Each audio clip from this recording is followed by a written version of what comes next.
Hello दोस्तों, नमस्ते, प्रणाम। मैं मंजू सिंह 05 चैनल से बोल रही हूँ और एक गाना गाने जा रहे हैं। उसको आप लोग सुनिएगा, कमेंट बताइएगा कैसा लगा मेरा गाना।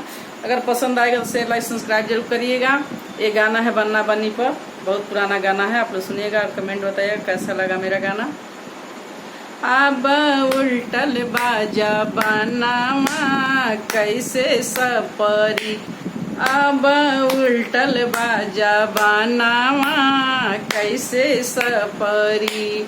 मुंह खोल कर बन्ना बोले पापा कर दो शादी, मुंह खोल कर बन्ना बोले पापा कर दो शादी। पढ़ी लिखी मुझे लड़की चाहिए, उल्टे पल्ले वाली कैसन उल्टल बाजा बनावा कैसे सपरी। अब उल्टल बाजा बनावा कैसे सपरी, अब उल्टल बाजा बनावा कैसे सपरी। कैसे सपरी हो रामा कैसे सपरी, अब उल्टल बाजा बनावा कैसे सपरी, अब उल्टल बाजा बनावा कैसे सपरी।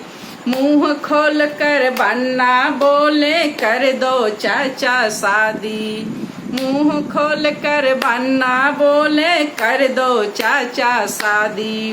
पढ़ी लिखी मुझे लड़की चाहिए, उल्टे पल्ले वाली जिसके नाकों में नथियावा कैसे सपरी, जिसके नाकों में नथुनिया कैसे सपरी।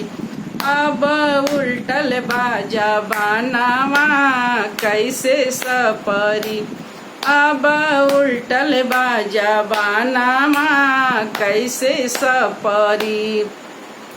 मुंह खोल कर बन्ना बोले कर दो बाबा शादी, मुंह खोल कर बन्ना बोले कर दो बाबा शादी।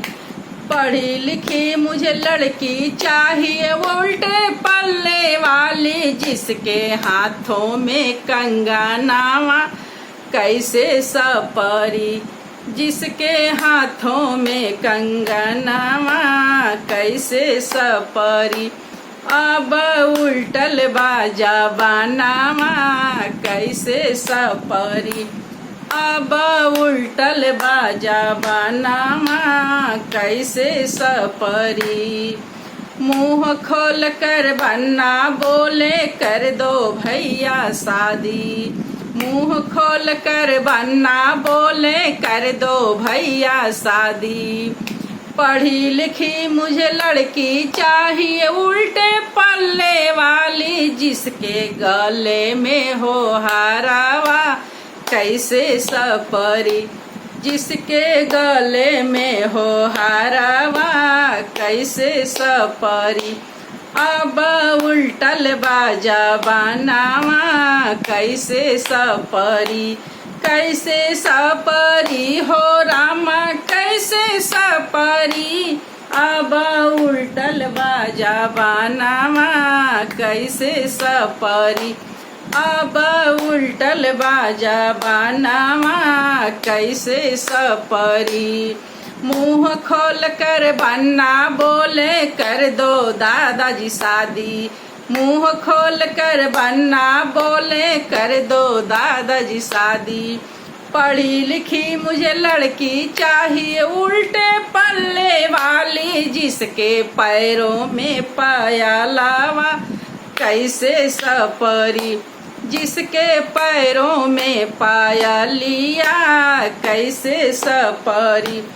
अब उल्टल बाजा बनावा कैसे सपरी, अब उल्टल बाजा बनावा कैसे सपरी। मुंह खोल कर बन्ना बोले कर दो चाचा शादी, मुंह खोल कर बन्ना बोले कर दो मामा शादी।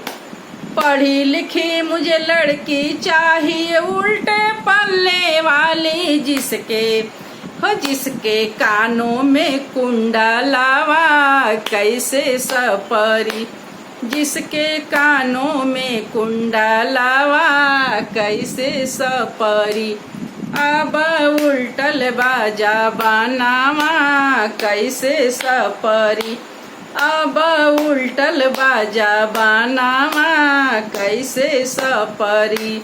हेलो दोस्तों, बताइएगा कमेंट में कैसा लगा आप लोग सुन करके।